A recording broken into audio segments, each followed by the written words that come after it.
Welcome everyone to our Power Thinking Rejuvenating Your Amazing Mind Training for Wednesday. It is the 21st of January, 2026, and this is our 9:30 p.m. Eastern Time edition. I'm your moderator, Stanley Green. My favorite day of the week, doing these two sessions on Wednesdays. And this is where we have an opportunity to reinforce to you and help you build these essential, not soft skills, nice to have, but somehow in society, we're going to have to change how folks label what we are doing with our power thinking, resilience training, and similar training with emotional intelligence and mental well-being. This is absolutely essential to our success because in life, um, there's not a day that goes by where someone isn't having a setback. It is just the way life is. It could be we have bad weather coming up in the Northeast and in significant parts of the country with cold and snow and ice. There are folks who have experienced health issues, job issues, where there may have been a job loss and folks are in between jobs and looking for jobs. So there's income challenges. There are all kinds of challenges in relationships, in marriages that may have gone well for a period of time, and now it's a little rocky in relationships with colleagues. These are the things that go on in life. So the question is, how do we respond?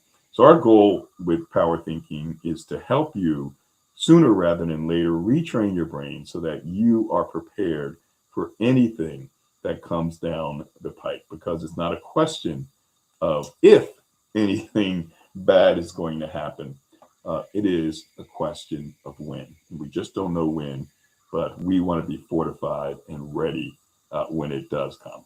So, what we share with folks is that we have this framework. I love this framework. It was developed by the researchers and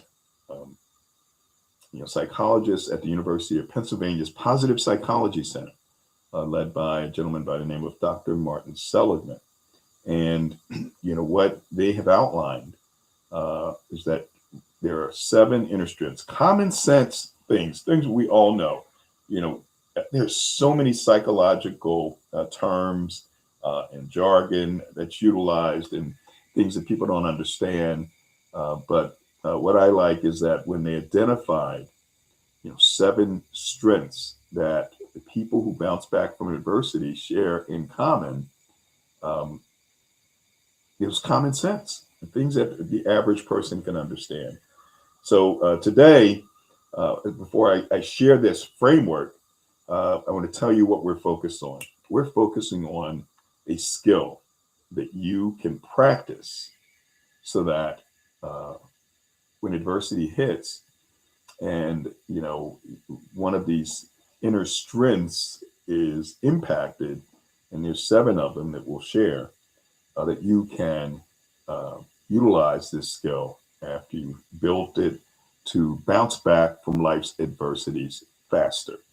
So we focus today on the skill of avoiding thinking traps. It's not the kind of thing that we're taught when we're young. And it's really unfortunate because if people are more aware of what's going on in their heads and in their hearts, they can actually take the appropriate action. You may not even have to have get to a point where you need a professional externally to help you. So that's the goal of what we do. So let's kind of go back as we do, and it's only 30 minutes. So it's important that we kind of share this framework. So feel free to make any comments. I'd like to see who is on LinkedIn. Hit that *6 if you're on the phone lines. I see Annie, who is joining us from the UK early on a Thursday morning in the UK. Hopefully, Annie, Europe is feeling a little better. Greenland is not going to be invaded with the United States military. So you talk about the need for resilience. As people in Greenland were interviewed and in Europe and all over the world, frankly, there was a lot of anxiety. People were mentioning that they were scared and they didn't know what was going on. And this is just another example, without pointing fingers at anybody, but it's just laying out that, there are a lot of global concerns about economics, about military, and things of that nature. Countries being taken over. So again, without commentary, an example, of that resilience. So there's Annie with his comment first in again, twice. That's twice in one day. I didn't know that you were in this morning, Annie. So great to see you. I see, and Annie's joining from the UK on LinkedIn, and I see Layla Llewellyn, who's saying welcome, and she is joining us on YouTube and possibly on the phone lines as well. So, Layla, thanks for joining us from YouTube. So you're coming across great there. I see Christy Williams. Christy, I had that conversation with Dr. Farron today. So thank you for mentioning her. She mentioned the event coming up in March, and so I'm getting more information about that. So we really appreciate you for that. And thanks for joining us from Florida. Annie has another comment. And on the phone lines, we have Carla Hill, and we'll go to Carla in just a minute, and then we'll get into that framework as we have time. But the priority is getting your feedback. And then he mentions it's about building resilience so we can bounce back when the tough time happens, right? Not a question of if, but when the tough time happens. And Annie, I did speak to, I believe it was Christina today. And so, yeah, that was a great conversation. And we had a chance to demonstrate the app. I also see Bruce Bergwall.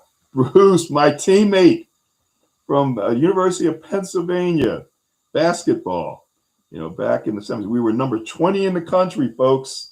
We made it to the Sweet 16 in March Madness. Bruce, it's been a while. It's good to see you as well, joining us on LinkedIn. So thank you, everybody, for joining us. I kind of put your comments up on the screen, and one more. It was early for Queen Leah Garcia. Oh, okay, got it. Yes, Leah Garcia has her Wednesday live when she focuses on financial well-being and wealth. So that's fantastic. So what you meant was that the second event that you were early for. So fantastic, Annie. So let's go to our phone line. So on our phone lines, feel free to hit that *6. We shared a video with you on automatic negative thoughts. And so our focus today is understanding this skill number 2, which is avoiding thinking traps. And there are 8 different thinking traps. And these thoughts that we have, come to us automatically. 50,000 of them every day. And the goal in power thinking is to give you the power, have you understand that you have the power to be able to understand and be more aware of these thoughts and actually be able to label them so that you can then deal with them. Most of the population in the world simply reacts to what's going on in their heads, not taking the time and using the skill to evaluate these traps and recognize when some of these thinking traps may prompt certain negative emotions that have us say or do something that we regret. And so we'll break all that down in a minute. Let's go first to Carla Hill on our phone lines, and anyone else, feel free to hit that *6. Carla, thanks for joining us. Mention where you're joining us from, and your thoughts about our focus on these automatic negative thoughts. Welcome. Hey, Stanley. Yes, thank you. Calling from Philadelphia, Pennsylvania. And I like the simplicity of the video. I know it was set for educational consumption for students, younger students. But sometimes simple is best. And what I really latch onto is what you said. The negative thoughts are going to come. You said when it comes.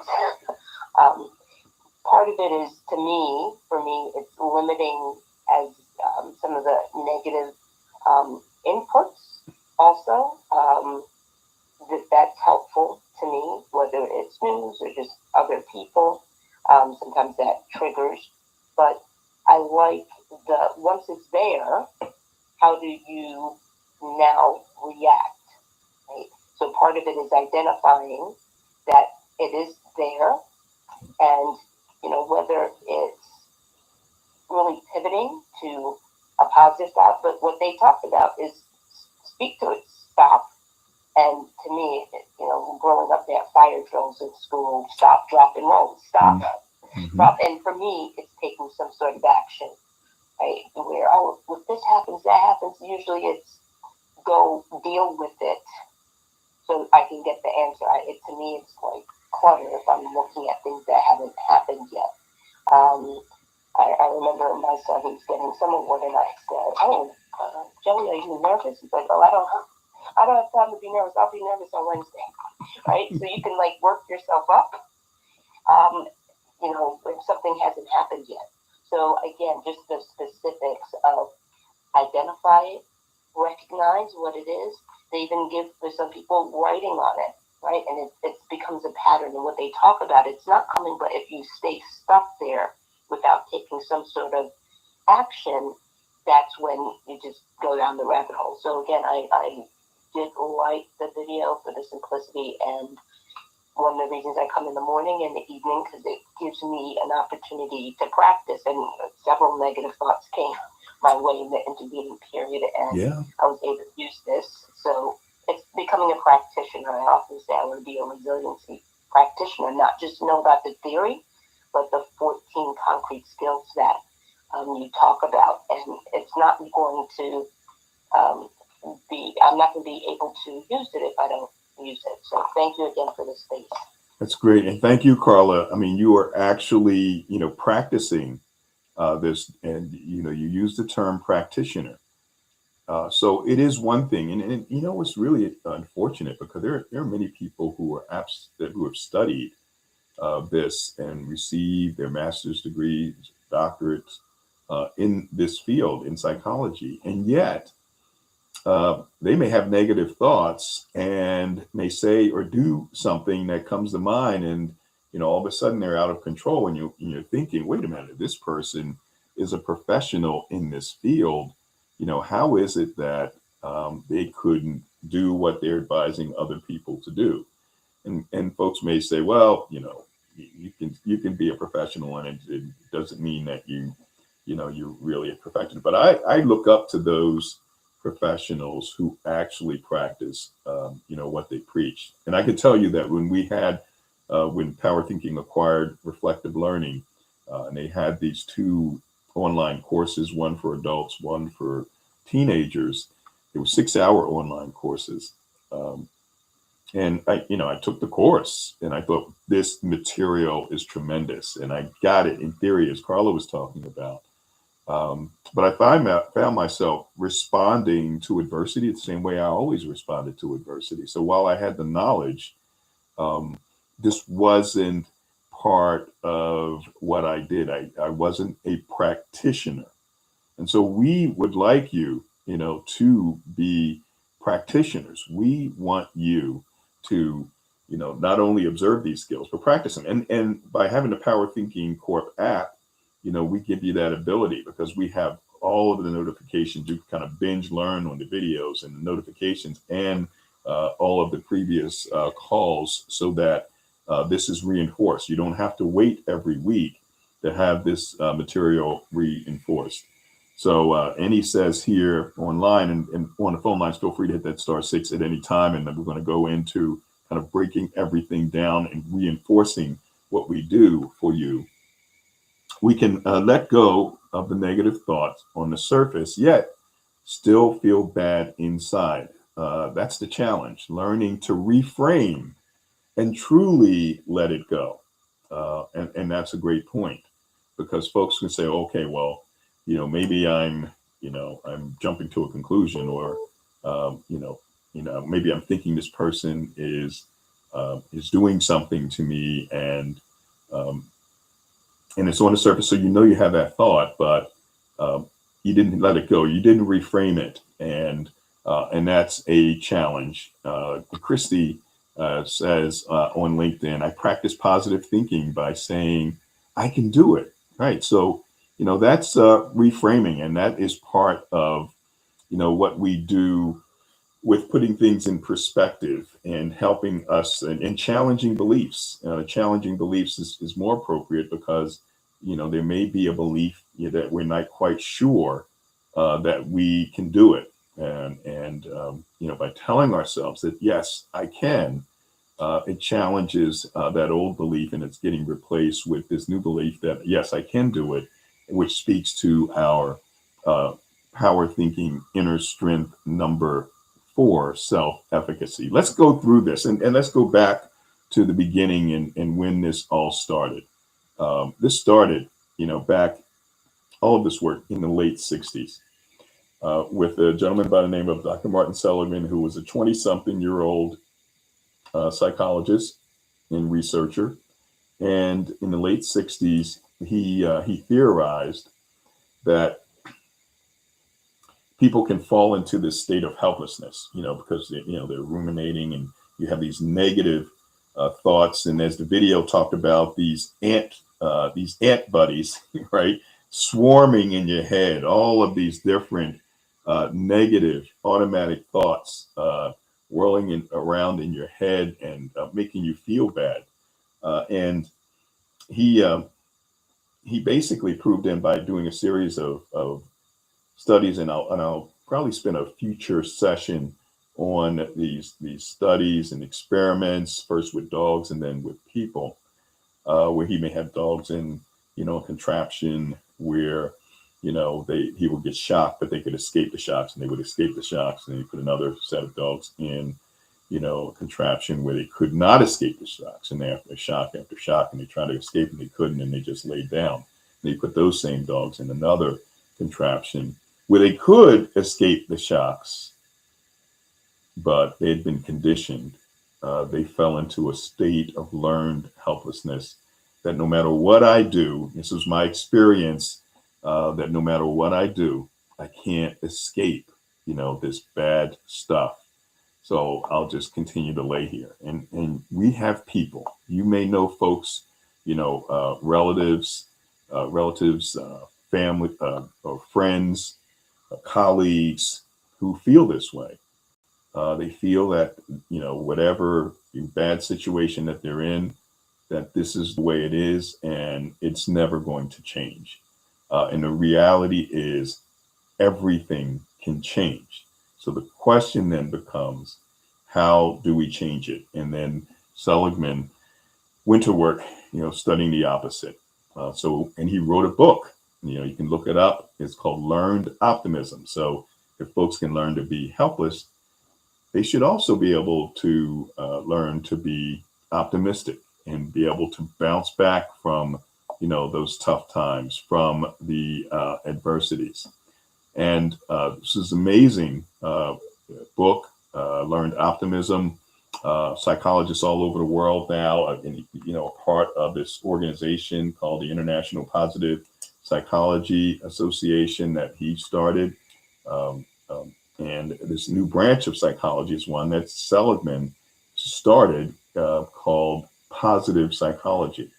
So how can we learn to be optimistic, be positive? How can we learn to be resilient and bounce back from adversity? And it all starts with our thoughts, with our automatic thoughts. We have to recognize that our brains are processing thoughts every 1.5 seconds, about 50,000 to 60,000 or more thoughts per day. They could be micro thoughts or parts of a thought, but they're thoughts that are hitting our brains. And most people simply respond to what they're thinking, which is driven by their beliefs. Now, I have a poll. What I'd like you to do is take a minute and go to LinkedIn, to Stanley Green, the Stanley Green page on LinkedIn, and go back to my old posts a few days ago. I posted a poll question, and this particular poll question relates to our automatic thoughts. And so it goes like this: most people's 50,000 automatic thoughts per day are generally what? And so your choices are positive, negative, or other. Now, 23% of the 30 folks who voted, and this has only been up for a day or so, so it's about, yesterday, I think I put it up. 23% or 7 folks said positive, that our thoughts are generally positive. And of course, 70% of the folks, 21 people, said negative, and 7% said other. So I see what Layla Llewellyn said. It was a great book, Learned Optimism. Yes, I remember Layla purchased that book some time ago. And you'll see all the consistencies with what we talk about. So remember, I always talk about those 50,000 thoughts, and that 70 to 80% of those thoughts are negative. Well, it came about in this study. It came out in the study, or in the poll question, where about 70% of the people responded that with those 50,000 automatic thoughts, 70% said that they're generally negative, and they are. So if they're generally negative, then there's no question that it's going to lead to negative emotions. And so what this is all about in bouncing back from adversity is making sure that we understand the thoughts and understand these resulting emotions. And there are 5 big negative emotions. And if you ever watch the movie that's made for kids called Inside Out, you had those emotions. The characters were various emotions. So there's anger. And with anger, there's this belief that someone is violating your rights or has violated your rights. There's guilt, the belief that you violated someone else's rights. And then there's sadness, of course. That's loss of a loved one, loss of health, loss of a job. And then there's embarrassment. And embarrassment is loss of standing in a group. So you may have, as a result of an incident, a few of these negative emotions experienced. And then there's the big one, anxiety. And this is the fear, a fear of a future threat. So those are the 5 big negative emotions. And when we then fall into these thinking traps, it can then prompt us to get into, kind of this cycle of negative emotions. And by focusing on our thoughts, and when we're falling into traps, we can actually reduce or eliminate some or all of these negative emotions. So let's take you through those 7 strengths identified by Seligman and his group, such that if we can get stronger in those areas, we can actually reduce or eliminate a lot of the challenges that keep us down, depression. We can bounce back from adversity much faster. And in our Power Thinking app, by the way, please feel free, if you're watching this, to, you see the QR code on the left, the upper left, scan that and install the app. You'll get a 30-day free trial on our entry level service. And I want you to take the Power Thinking assessment. So if you haven't taken the assessment, you have the app, take that assessment, within the next 24 hours. Actually start fresh tomorrow morning, and then you'll have a full day to take it. Because if you start it, when we're done, you only have a couple of hours left in the day and everything will reset. So if you're only partially through it, then it'll reset and you'll have to do the whole thing over again. But each of the inner strengths, there's 7 inner strengths. Each of those inner strengths We'll have about 8 questions that you respond to. And this is all evidence-based. I didn't create this. This was created by those same psychologists at the University of Pennsylvania. So the inner strengths that we want to be aware of and that we want to build so that we can bounce back from life's adversities faster are emotion regulation. So remember, I shared with you those 5 big negative emotions. I typically go through an example of, when you experience an emotion because of your beliefs, of driving down the road and getting cut off. And so, unfortunately, many people have this belief that this person that cut them off intentionally meant to harm them or violate their right to just have a nice, enjoyable drive. And they'll get angry and they may do something crazy. I read something where a woman was being sued by her ex-husband because their child was killed in a road rage incident where she was driving. Somebody cut her off. She, flipped the bird, as they say, and made a gesture, a negative gesture. This person fired a gun into the car, being angry. Hey, you violated my right, to have a peaceful drive, and shot into the car. And she had a 1-year-old in the back seat, and the one-year-old was killed. All could have been avoided. She could have eliminated the negative emotion that she had, this belief that he did something to her. He could have eliminated the negative emotion that he had, but that negative emotion existed. It couldn't regulate the emotion, and it led to something bad happening because there was a second strength that was at play here, and that is impulse control. And that is the ability not to say or do the first thing that comes to mind. So that, coupled with emotion regulation, impulse control and emotion regulation, can solve so many problems in the world. And we can help so many people if we can control our emotions, if we can control our impulses as human beings. The next is empathy, the ability to understand another person's experiences and emotions. I see Gloria Hairston, sad but true. Yeah, sad story, but this happens just about every day somewhere in the world. So there's next self-efficacy, the belief that you have control over your ability to succeed. And I saw where Christy mentioned that she practices positive thinking by saying, I can do it. That helps us with our self-efficacy. Next is optimism, the view that all things will ultimately have a successful outcome. And it's a good time to bring up Annie from the UK's comment about optimism. Optimism requires a mindset shift. I am learning the principles and strategies to live in a constant state of positivity. Fantastic. Self-love, fearlessness, and emotion regulation from Power Thinking. That's a great advertisement and a promotion for us, Annie. I really appreciate that statement. Next, number 6 is causal analysis. That's drilling down to the root cause of a situation or problem. We've shared videos about the 5 whys. And by the way, you don't have to wait 6 months for us to do it again.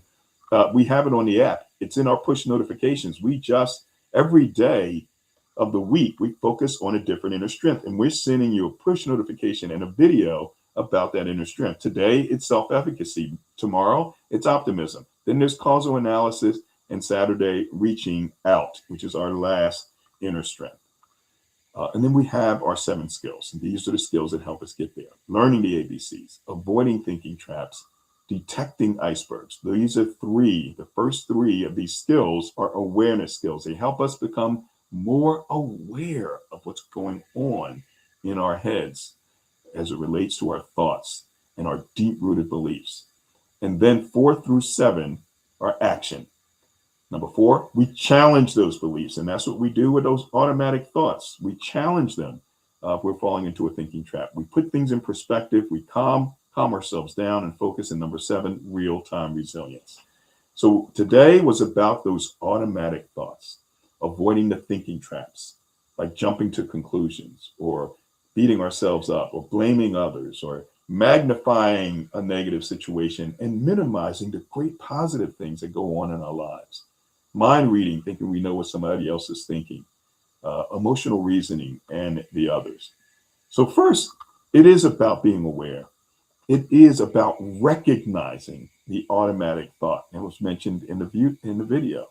Awareness. I know that I may be jumping to conclusions. I don't have the evidence. Oh, I think I may be blowing this thing up to be a mountain as opposed to a molehill. Um, and then, recognizing how do we feel as a result of that thinking trap. Are we angry? Are we anxious? And challenge it and reframe it. Go to something positive so that we then can move on. So, avoiding thinking traps, recognizing these automatic thoughts, a very powerful element of what we do with power thinking and resilience. So, I want to thank you all for being with us for this evening session, for reinforcing these essential, absolutely essential skills. I'll greet a few people and then we'll keep moving. Folks, thank you very much. And Sharon and Claudia and Gina, Damon, good communicating with you, Gina. And I hope you're getting the notifications. Bill Peterson, Calvin Patterson, and everyone else, thank you for joining us. Make it a fantastic remainder of the week. Make sure you get that app and feel free to connect with me anytime. Take care, everyone. And we will, for our folks who are here with us, with Gloria and Annie and Layla and Christy on LinkedIn, Layla on YouTube, others who may be on YouTube. I see Layla jumped in and joined us on YouTube as well. Thank you very much. Make it a great remainder of your week. And remember, since we spend all of our time thinking, it's 50,000 thoughts a day,